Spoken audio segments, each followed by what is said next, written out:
వస్తున్నాయి కాదు వస్తున్నాయంటే ఏం లేవు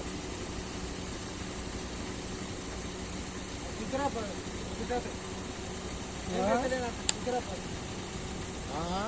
ఏం తెచ్చలేనంటే గుజరాత్ చాప ముక్కలే కట్ చేపించుకొస్తావా కట్ చేపించుకొస్తావా చూడాలి కాదే కూడళ్ళకి ఏం తీసుకోపోతారా మేము తింటాము